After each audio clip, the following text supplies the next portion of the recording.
Hi friends, शर्यत किचनमध्ये स्वागत आहे. आज आपण पाहणार आहोत इन्स्टंट ढोकळा.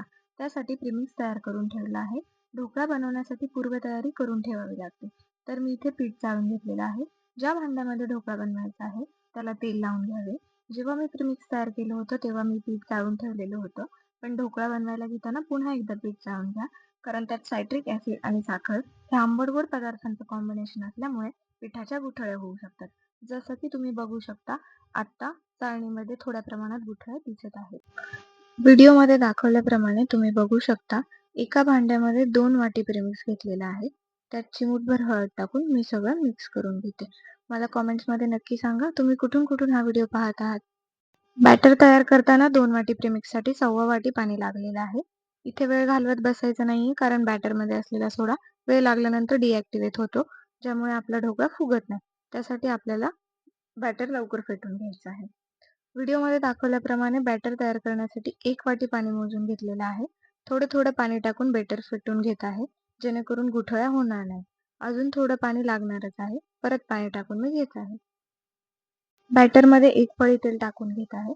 इथे आपल्या पाण्याला पण उकळी आलेली आहे. ज्या भांड्यामध्ये ढोकळा करायचा आहे ते पण प्रीहीट करण्यासाठी ठेवलेलं आहे. मी इथे तेल का टाकून घेतलं आहे, कारण आपण जेव्हा ढोकळा खातो तेव्हा तोतरा बसू नये म्हणून. प्रीहीट करण्यासाठी ठेवलेल्या भांड्यामध्ये बॅटर ओतून घेत आहे. ज्या भांड्यामध्ये आपण बॅटर ओतलेलं आहे त्याला व्यवस्थितपणे टॅप करून झाकण लावून ठेवून द्यायचं आहे.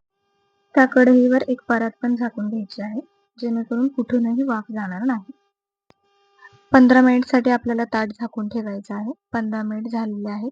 आता मी झाकण काढून पाहत आहे. 15 मिनिटमध्ये आपला हा ढोकळा वाफून तयार होतो. त्यामध्ये आता आपल्याला तो दिसत आहे तयार झालेला. त्यामध्ये मी चाकू घालून तरीही 2 वेळा चेक करते. इथे दोन्ही वेळा चाकू क्लिअर बाहेर आलेला आहे. त्यामुळे आपला ढोकळा सर्वपणे तयार झालेला आहे. इथे आता आपल्याला तडका द्यायचा आहे. तर आपण पॅनमध्ये तेल गरम करून घेत आहेत. आता आपलं तेल गरम झालेलं आहे.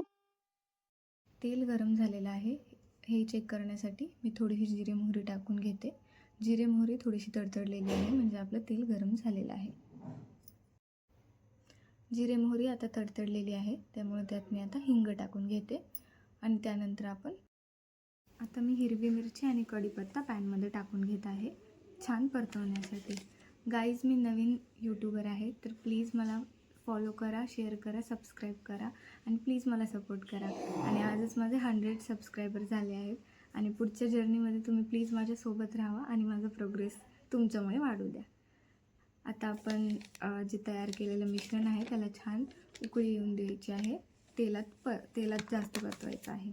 मीठ, साखर चवीप्रमाणे टाकून पाण्याला उकळी आणून घेते. पाण्याला उकळी आली की हे मिश्रण ढोकळ्यावर आपण छानपणे पसरवून घ्यायचं आहे. इथं पाण्याला आता उकळी आलेली आहे. पाहू शकता आता आपला ढोकळा गार झालेला आहे आणि त्याच्या कडाही छान सुटलेल्या आहेत. तर आता आपण हा ढोकळा परातीमध्ये काढून घेऊयात. परातीमध्ये काढून घेतल्यानंतर आपण आता यावर तडक्याचं मिश्रण छानपणे पसरवून घेत आहे. पहा किती सुंदर दिसत आहे. थोडक्यात आपल्याला ढोकळ्याची सजावट करायची आहे, तुम्ही व्हिडिओमध्ये बघू शकता. यावर आता बारीक केलेली कोथिंबीर टाकून घेत आहे. कोथिंबीरीचा खूप छान सुवास येत आहे. ओलं खोबरं टाकून घेते. बघा किती सुंदर कलर कॉम्बिनेशन मस्त दिसत आहे. आता आपल्याला हव्या तशा आकारामध्ये आपण ढोकळा कट करून घेऊयात, उभ्या आणि आडव्या पद्धतीने. जर तुम्हाला ढोकळा आवडला असेल तर माझ्या चॅनलला लाईक करा, शेअर करा, सबस्क्राईब करा आणि कॉमेंट करायला आणि बेल आयकॉनवर क्लिक करायला विसरू नका. आता आपण बघू शकतो की ढोकळा किती स्पॉन्जी झालेला आहे. मी हातात घेऊन दाखवते. बघा स्पॉन्जी किती झालेला आहे आणि किती लुसलुशीत झालेला आहे, तुम्ही व्हिडिओमध्ये बघू शकता.